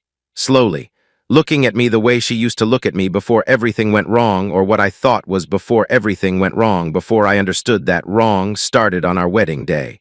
Don't you feel anything anymore? Look at me. Look at what you're walking away from. And here's the honest part. The human part. For about 2 seconds I felt something, not love, not desire, just memory, the ghost of a physical connection that meant something once. The reflex of 7 years of sleeping beside someone. Your body remembers things your brain has already filed for divorce. It passed, quickly. But it was there and I hated myself for it. Put your shirt on, Cheyenne. Why? Am I not? You're beautiful. You've always been beautiful. That was never the issue. I looked at her and felt the hollow ache of recognizing a stranger in a face I used to love. The issue is that every time you looked at me for 7 years, you saw somebody else. I was never your husband. I was your closest available substitute, and I deserved to be somebody's first choice. I left. She screamed at the closed door. I could hear it from the sidewalk. I sat in the truck for 5 minutes. My hands were shaking, not anger. The effort of walking away from something that still looked like the life I used to want, even though I knew it was a stage set with nothing behind the walls. The school counselor called me in later that week. Small office, motivational posters, a fidget spinner on the desk that had seen better days. Mr. Wilson, before the custody change, a man came to the school multiple times, identified himself as a family friend. He tried to change Trevor's emergency contacts, wanted to remove you and add himself as primary pickup. Did you allow it? No, we require both legal parents to sign off. But he was persistent, came 3 times. The last time he told the front desk that Trevor's father was no longer in the picture and he'd be handling things going forward. My jaw tightened. I could feel the muscle working below my ear. I documented everything. If your attorney needs our records, I'll cooperate fully. She'll be in touch. From the parking lot, I called Madison. Garrett tried to remove me from Trevor's school contacts. 3 times. The school has records. That's not just interference. That's a deliberate attempt to replace a legal parent. This is going to look devastating in front of a judge. Good. That evening, my mother visited me at the estate carrying 2 invitations on thick cream cardstock with gold lettering. Wilson Development Group Annual Charity Gala. Your father's in New York. He wants you to represent the family. She held them out, paused. 2 invitations. I can count, Mom. Take someone who makes you smile, that nurse, perhaps. Mom, I'm just a mother who wants her son to be happy. Is that now a federal crime? Call the girl, Jackson. I texted Cassandra that night. Spent 11 minutes writing and rewriting 4 sentences. Settled on, there's a charity auction next Friday. Black tie, rich people food. I need a +1 who won't judge me for eating too much of the free shrimp. She replied in 40 seconds, not the 20 minutes she probably planned to wait. I'll be there, but I'm absolutely judging you for the shrimp. The Bellevue Hotel, Center City. Crystal chandeliers throwing light across a room full of people whose net worth could fund a small country. Philadelphia's power class developers, politicians, old money pretending to be humble and new money pretending to be old. I arrived late. Construction site inspection ran long, and I didn't have time to go home and change. So I walked through the front entrance of one of Philadelphia's most exclusive events wearing my work jacket, hard hat tucked under my arm, looking like a man who'd taken a spectacularly wrong turn. The valet looked at my F-150 like it had personally offended him. I changed in the men's room. The navy suit was the first one I'd worn since my wedding. It fit wrong, I'd gained stress weight. Not a lot, but enough that the jacket pulled across the shoulders and the collar felt like it was slowly trying to strangle me. Cassandra was waiting inside, navy gown, hair up. She looked at me pulling at my collar and her mouth did this thing half smile, half diagnosis. Stop tugging at it. It doesn't fit right. It fits fine, you're nervous. I'm not nervous. You're fidgeting like a kid at church.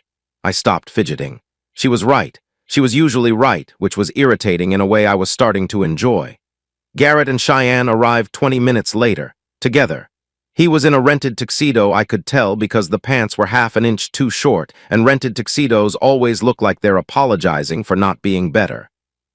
Cheyenne was in a dress she definitely charged to a card that was definitely maxed. They spotted me near the entrance. I hadn't changed, yet still in the work jacket. Garrett grabbed Cheyenne's arm, his face lit up like Christmas morning. I knew it. He's here as the help. Look at him, hard hat and everything. He turned to Cheyenne, grinning.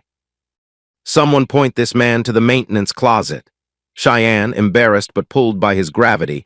Jackson, please, this isn't a place for, just don't make a scene. I looked at them, at his too short pants, at her credit card dress, at the way they held themselves like actors who'd memorized the blocking but didn't understand the play. I didn't say a word. I went to change. The auction started at 8. First item, an antique porcelain vase. Starting bid $500,000. I raised my paddle. 510. Garrett, 3 tables away, choked on his champagne. Audibly, the woman next to him leaned away. 600. Garrett's ego, which had never once been introduced to his bank account, took over. He raised his paddle. 700,000.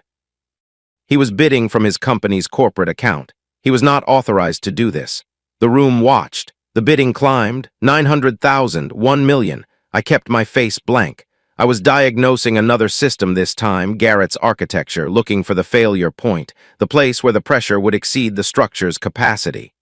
1.2 million, I said. Garrett demanded a financial verification. The auctioneer agreed both parties. My verification came back clean. Trust funds, family accounts, personal portfolio, every number checked. Garrett's came back flagged, unauthorized corporate funds, insufficient personal assets. The auctioneer, a professional who'd been doing this for 30 years, paused, then announced the discrepancy to the room with the practiced neutrality of a man delivering very bad news in a very nice voice. Garrett's face went the color of old cement. Then Jesus Ramirez approached the podium. Impeccable suit. The room recognized him. He was a fixture at Wilson development events, the way a cornerstone is a fixture of a building. I'm authorized to bid on behalf of the Wilson family. $3 million for the vase. A gift for Mr. Jackson Wilson. Murmurs spread through the room like a current through a wire. Heads turned. Garrett's mouth opened and closed like a man trying to divide by 0. Young master, Jesus said, turning to me. Your father sends his regards. And then the doors opened. Robert Wilson walked in. The room stood, not because anyone told them to, because Robert Wilson entering a room has that effect. Charcoal suit, silver hair, the posture of a man who built a $2.3 billion company and carries it like it weighs nothing. He walked straight to me. Put his hand on my shoulder, turned to face 400 people. This is my son, Jackson Wilson, sole heir to Wilson Development Group. He paused, let it land. At my birthday next month, I'll officially hand him the company. He spent 7 years working with his hands to understand what we build from the foundation up. That's not humility, that's intelligence. Silence first. Then applause, building slow and steady like a system coming online. Garrett, that's... No, he's a furnace repairman. Robert turned to him, didn't raise his voice, didn't need to. You assumed. You saw a man in work boots and you assumed he was beneath you. That says everything about your character and nothing about his. Cheyenne stood frozen. I watched her face as the math she should have done 7 years ago finally ran its calculations. The estate she'd been turned away from. The security guard who called me Mr. Wilson. The trust fund, the company, all of it. She looked at me. Why didn't you tell me? I looked back. Would it have mattered? She didn't answer. We both knew the answer was yes, and we both knew that was the entire problem. Cassandra stepped forward, took my arm, looked at Cheyenne not with gloating, not with cruelty, with something worse. "I'm sorry for your loss," she said, and she meant it in the most devastating way possible. "Here's what I need to tell you before this part ends. Because the story you might be expecting, the one with the staged test, the fake disability, the $1,000,000 loyalty quiz, that's not what happened.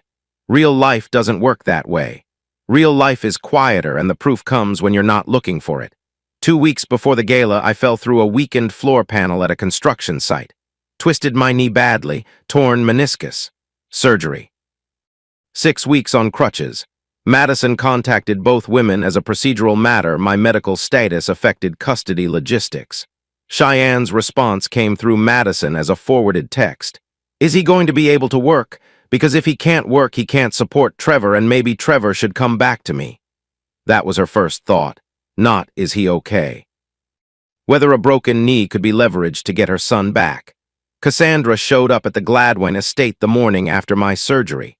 She had a physical therapy schedule she'd researched on her own time, a bag of groceries, and a plan to drive Trevor to school for as long as I couldn't. She also told my mother to her face over coffee at the kitchen table, "Your deviled eggs are too salty and this coffee needs more cream." Hannah told Robert that evening. "I like this one." No test was needed. People reveal themselves through small decisions, not grand gestures. I saw what I needed to see in the distance between a text about money and a woman showing up with groceries and the guts to criticize my mother's cooking. That was the proof. Quiet, ordinary, devastating in its simplicity.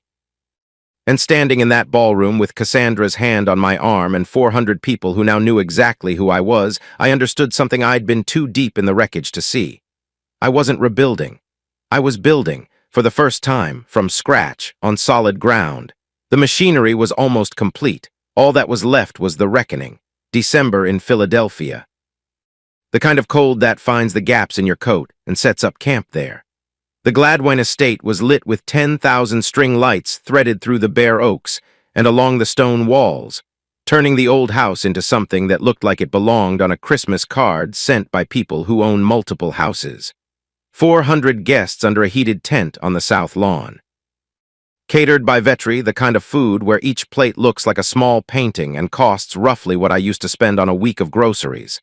A jazz quartet in the corner playing standards that nobody was really listening to, but everybody appreciated as atmosphere.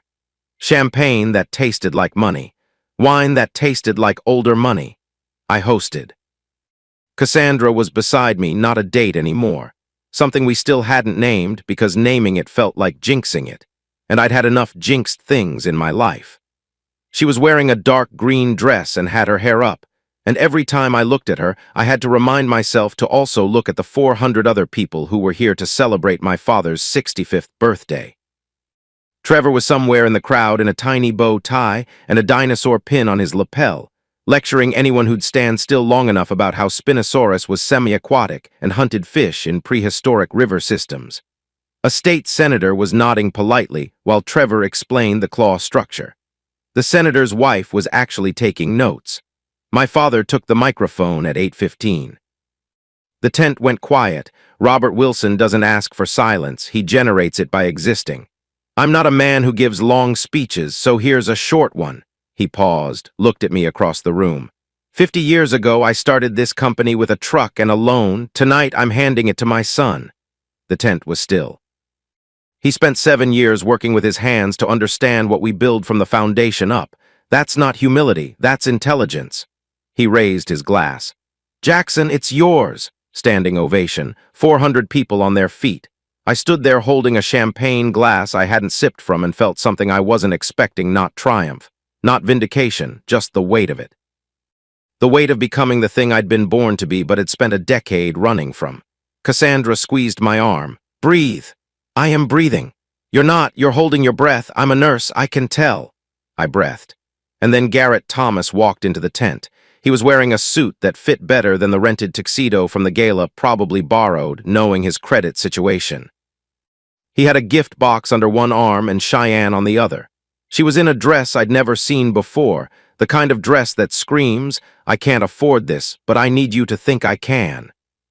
Garrett had convinced her he still had connections at Wilson Development.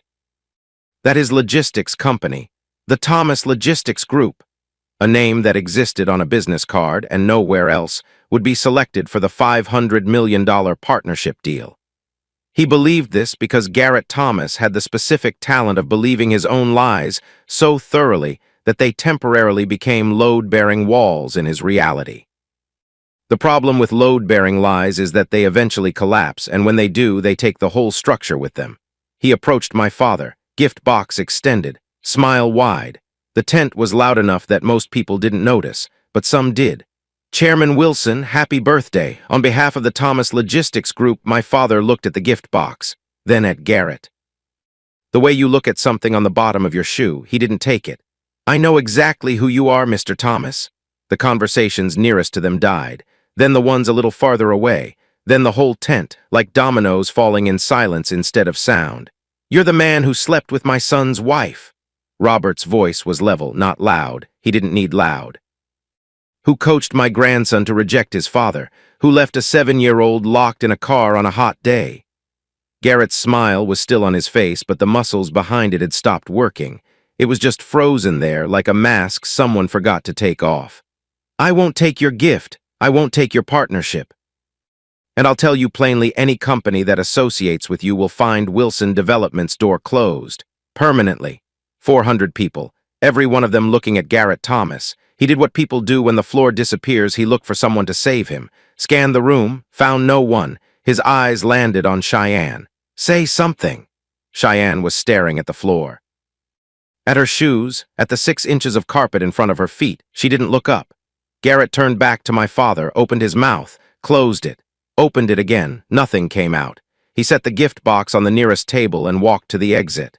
Cheyenne stood there for another 10 seconds, alone in a room full of people who knew exactly who she was and exactly what she'd done. Then she followed him. I watched her go, not with satisfaction, not with cruelty, with something I can only describe as the sadness of watching a building you used to live in get demolished. You moved out. You know it needed to come down, but you still remember what the kitchen looked like on Sunday mornings. She found me before she left, came up to me near the bar. Her hands were shaking. The mascara was already starting.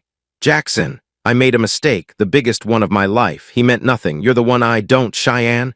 I love you, you loved the idea of me, the safe option, the warm body." I didn't say it to hurt her. I said it because it was the last piece of honesty I owed her. "You wrote it yourself." "I was wrong when I wrote that." I was confused. "No, you were honest. For the first and last time in our marriage, you were honest, and the honesty wasn't for me, it was for him." I paused. This next part was the hardest. "That's the part I can't get past." She broke, not the dramatic wailing you see on TV, the small, quiet kind. The crying of someone who's just understood fully and finally the exact shape of what they've lost. Her shoulders shook. A tear tracked through the foundation on her left cheek. She pressed her hand to her mouth like she was trying to hold something in. I didn't enjoy watching it. I want to be clear about that. What I felt was complicated, not love, not hate. Something like the phantom ache of an amputated limb, the shape of a thing that used to be there that you can still feel even though it's gone. "I hope you find what you're looking for, Cheyenne, genuinely." I walked away. She didn't follow. Outside, security was walking Garrett to his car. Cheyenne caught up to him in the driveway. "Garrett, we came together, you can't just..." He turned around. And here's the thing about Garrett Thomas that separates him from every mustache-twirling villain in every bad story. He didn't give a speech. He didn't confess his master plan. He didn't reveal that she was just a pawn or any of that dramatic nonsense. He said, "I gotta go." 2 words. Then he got in the BMW, payment 3 months overdue. Repossession, noticed the valet had peeled off the windshield and drove away. No explanation, no closure, no parting monologue, just gone. That was his pattern. Arrive, extract, vanish. He'd done it in Seattle. He'd done it at Temple. And now he was doing it to Cheyenne. She stood in the driveway. December cold. No coat. She'd left it inside, and Garrett was supposed to be enough warmth metaphorically, literally, in every way that mattered. She called him. It rang. Voicemail. Called again. Straight to voicemail. She understood it then, not from words, not from a confession, but from the silence of a phone that would never ring back. He used her. Not with grand evil, but with casual, efficient selfishness. The way you use a tool and put it down when the job's done. The symmetry wasn't poetic. It was ugly. She used me the same way. And now the bill had come due. She called an Uber, stood in the cold for 11 minutes waiting. I know because I watched from the window, not to gloat, I just watched. The way you watch weather. Something happening that you can't control and shouldn't try to. Inside, I returned to the podium. Cassandra was nearby, talking to Emily, who had somehow acquired a plate with roughly 1/3 of the shrimp from the entire buffet. One more announcement. The room turned. Wilson Development's $500 million real estate partnership will go to Anderson Capital Partners. Frank Anderson, across the tent, dropped his champagne glass. It landed on carpet so it didn't break, but the splash got his pants and the woman next to him jumped. Led by, I continued, my hopefully future father-in-law, Frank Anderson. Cassandra's grip on my arm tightened. Hard, she turned to me with eyes that were already filling up. Future father-in-law, that's an assumption. It's a forecast. Forecasts can be wrong, not this one. She buried her face in my shoulder.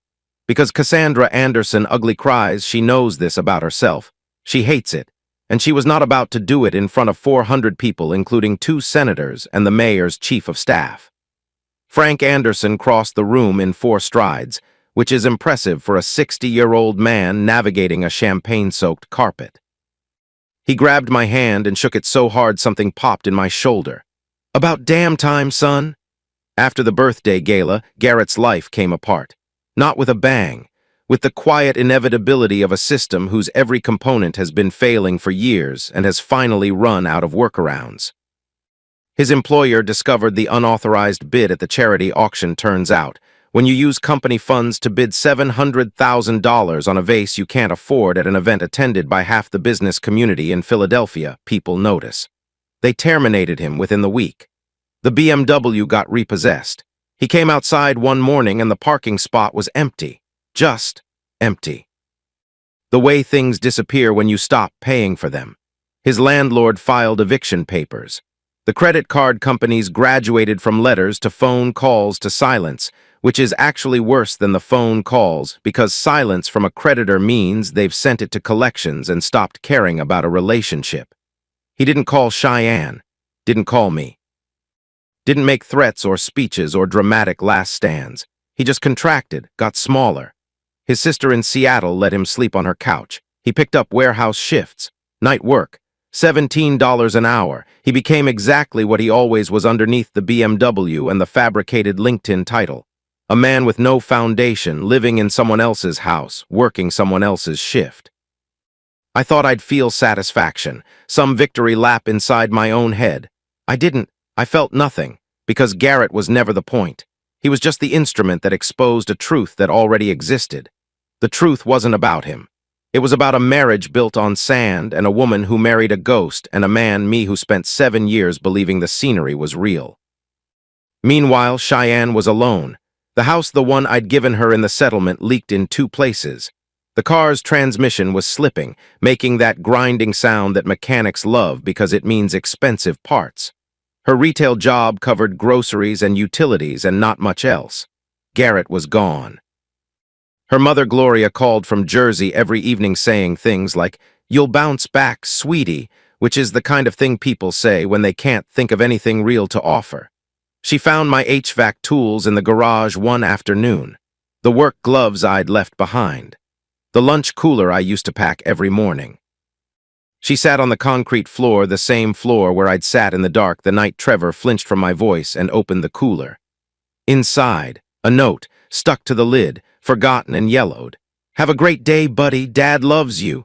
It was addressed to Trevor, but it was in MY Cooler, which meant I'd written it for his lunchbox and then kept a copy for myself. Because sometimes, when you're crawling through ductwork at 6 in the morning and your marriage is a lie you haven't admitted yet, you need a reminder that something in your life is real. She cried on that garage floor for 45 minutes. Not the pretty kind. The kind that comes from the stomach. The kind where your whole body participates and your face gets ugly and your ribs hurt afterward. She wasn't crying for the marriage. She was crying for the man she never saw. The one who left notes in lunch coolers and fixed faucets at midnight and raised a boy almost entirely alone while she was writing love letters to someone who didn't deserve them. That part, the garage floor, the note I didn't learn about until much later. Cheyenne told Cassandra, of all people. At a supervised visit handoff about 6 months later, Cheyenne said something offhand about finding things I'd left behind, and Cassandra told me that night. "She's starting to see it," Cassandra said. "What she had." And then, "Is it weird that I feel bad for her?" And I said, "No, it's not weird. It just means you're a better person than this situation requires." The supervised visits continued. Cheyenne and Trevor at a park every other Saturday. A court-appointed monitor on a nearby bench, trying to look like a regular person and failing because regular people don't take notes on a clipboard while watching a woman push her kid on a swing. One Saturday in January, Trevor said something that changed the entire equation. "Mom, I need to tell you something." "What is it, baby?" "Uncle Garrett told me to be mean to Auntie Cassandra." He was looking at his shoes, kicking at the gravel. "He said to throw away the food she made. He said to put bugs in her bed. He said if I scared her away, you and Daddy would get back together." Cheyenne went very still. "He told you to do that?" "Yeah, and to tell Daddy I didn't want him. Uncle Garrett said Daddy was a loser and didn't deserve me." "Trevor, why didn't you tell me?" "Because Uncle Garrett said if I told you he'd leave and you'd be sad again." His voice got small, the voice of a child who's been carrying something too heavy for too long. "And I didn't want you to be sad, Mommy." Let that register. A 7-year-old, keeping a manipulator's secrets, not because he was scared of Garrett, because he was protecting his mother's happiness. He took on the weight so she wouldn't have to, at 7. Cheyenne pulled him close. She was shaking. That evening, she called me. I answered the first time I'd taken her call since the gala. "I know everything now. What Garrett did to Trevor. The coaching. The bugs, all of it." Silence on my end. Not because I was being cold. Because I was sitting in the Gladwine kitchen with a mug of coffee that had gone cold 20 minutes ago, and hearing this out loud, hearing it confirmed by the one person who should have seen it and didn't, was heavier than I expected. "I'm sorry, Jackson." "I'm so sorry. I know you are. I'll cooperate with whatever the court decides. Trevor belongs with you, I see that now." It was the first selfless thing she'd said in this entire story. It was late. God, it was late, but it was real. "Cheyenne, for what it's worth, I don't hate you." Long pause, then quietly, "I almost wish you did. Hate means you still feel something." I didn't respond to that, because she was right. Philadelphia Family Court, January. The building smelled like old carpet and anxiety. Madison Torres presented our case the way she did, everything like a surgeon who bills by the minute. Evidence in chronological order. No emotion, just fact after fact after fact. The journal entries, the GPS data, the neighbors' observations. 3 documented attempts by Garrett to change Trevor's school contacts. EMS reports from the car incident. Trevor's statements to the school counselor about being coached.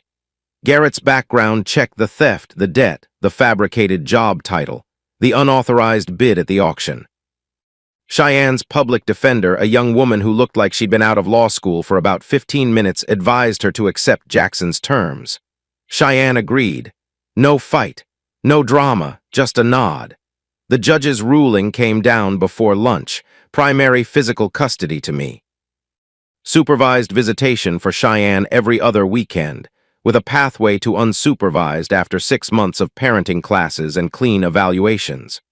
The judge added, for the record, "This court finds that Mr. Wilson has demonstrated consistent, active, and stabilizing parental involvement.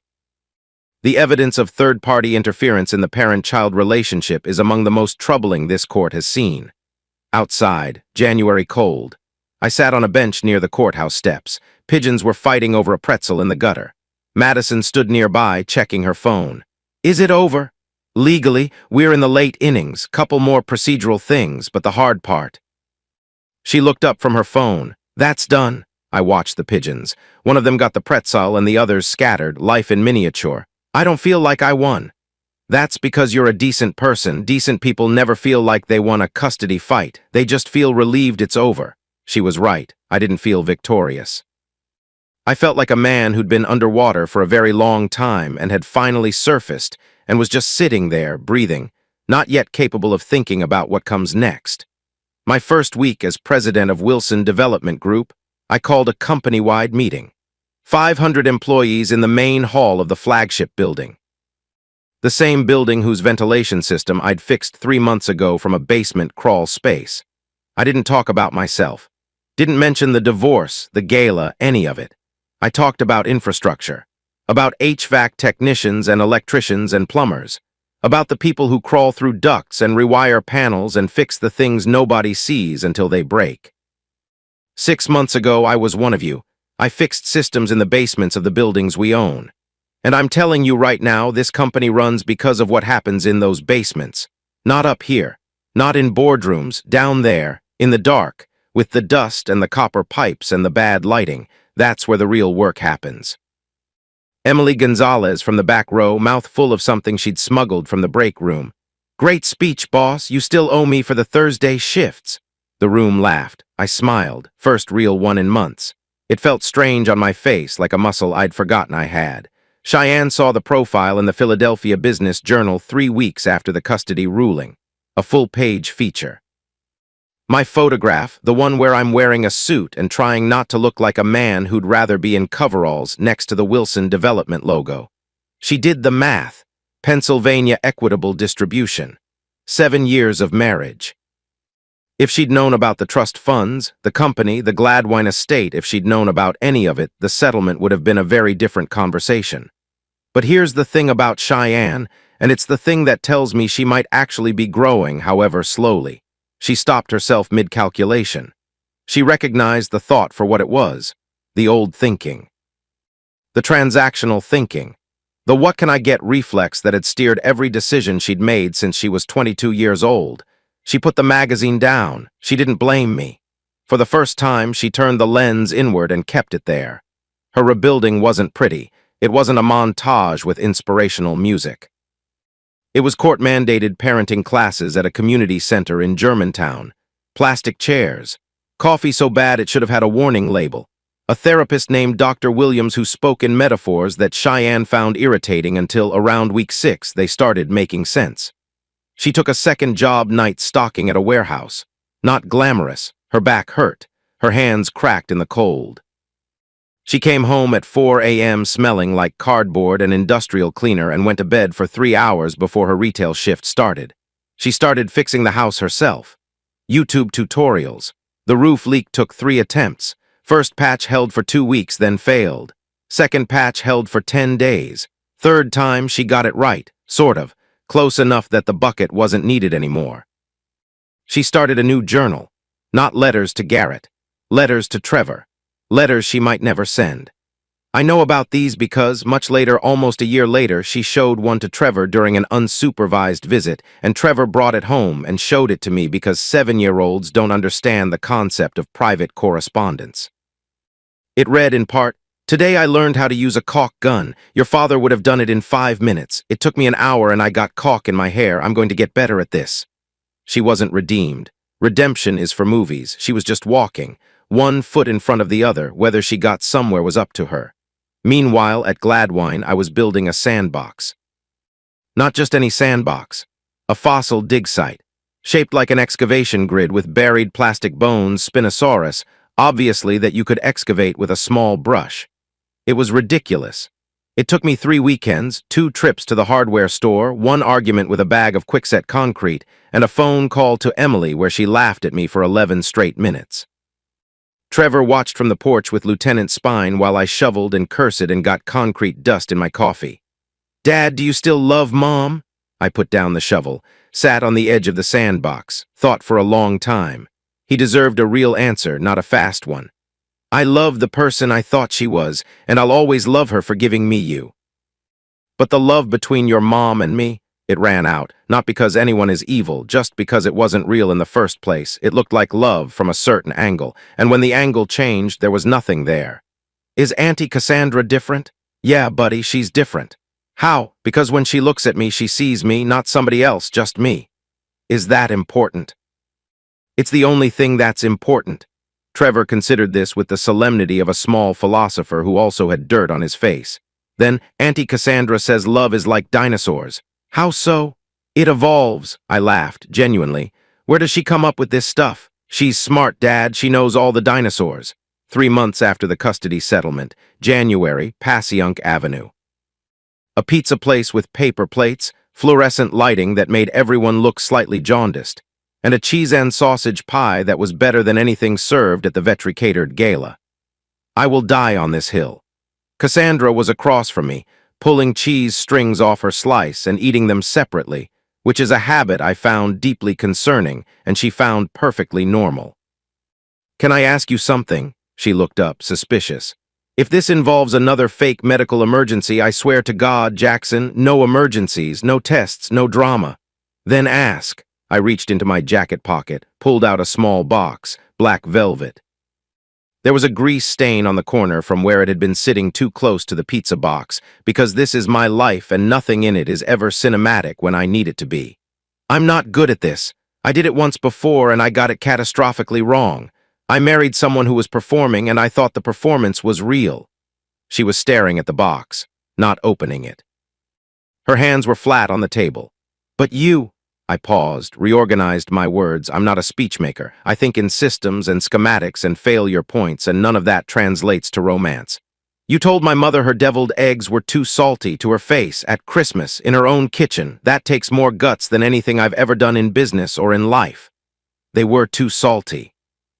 "I know, that's exactly my point. You don't perform, you don't edit yourself, you don't become whoever the room needs you to be. You just are, and I want to spend the rest of my life with the person who just is, if you'll have me."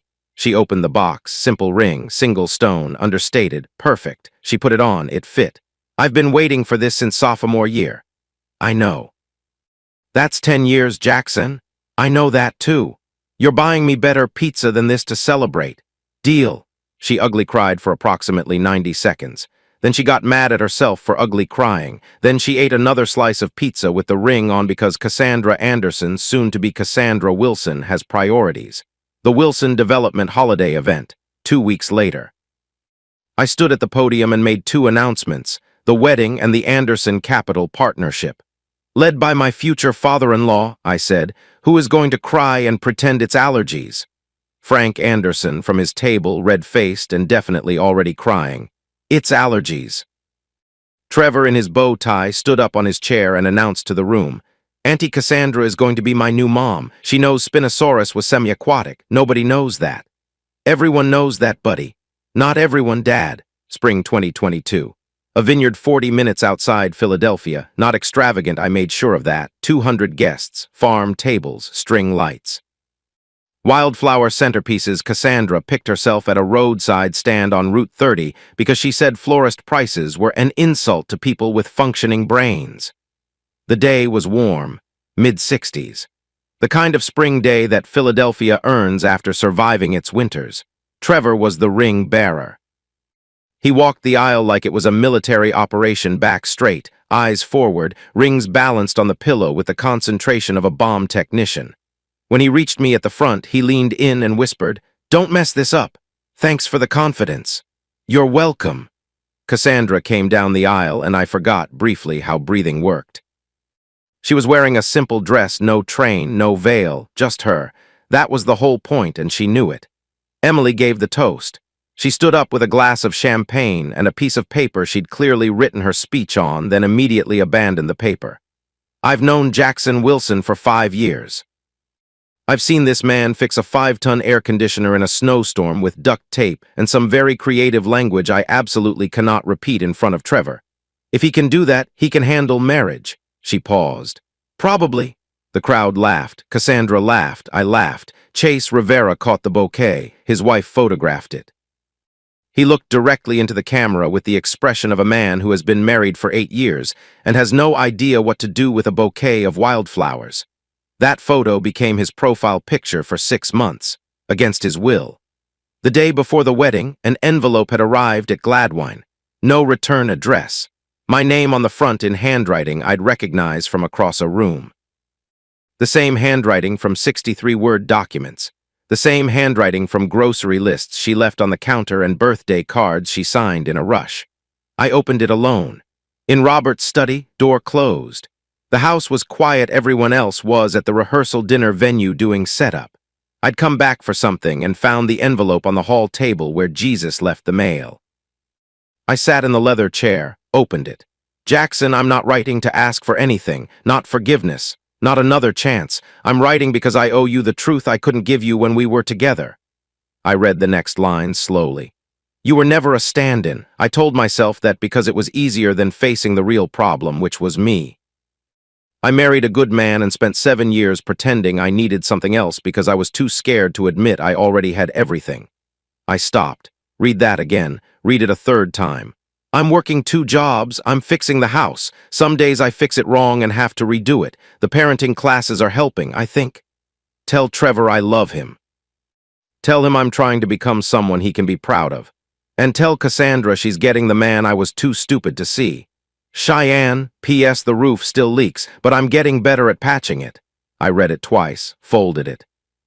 Put it in the bottom drawer of Robert's desk, underneath a Navy commendation Robert never talks about, and a photo of my grandmother I've never seen anywhere else in the house.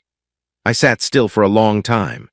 I didn't cry, but something in my chest loosened the last knot of a 7-year wait, untied not with force, but with the simple, exhausted acceptance of someone who finally stops pulling. Not forgiveness, not closure. Closure is a myth sold by therapists and greeting cards. What I felt was something smaller and more honest, acknowledgement. She saw me now, too late and from too far away. But she saw me.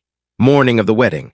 Trevor knocked on my door at 6:15 a.m. apparently. Punctuality is genetic because Robert was already downstairs with coffee. Trevor was holding a piece of paper, crayon on standard printer stock. He presented it to me with the formality of a diplomat presenting a treaty. 3 stick figures. A tall one that was me, identifiable by what Trevor had drawn as a wrench in my hand, but which looked more like a deformed banana. A medium one in blue scrubs Cassandra with a stethoscope drawn as a circle with lines coming off it. And a small one with a Spinosaurus on his shirt.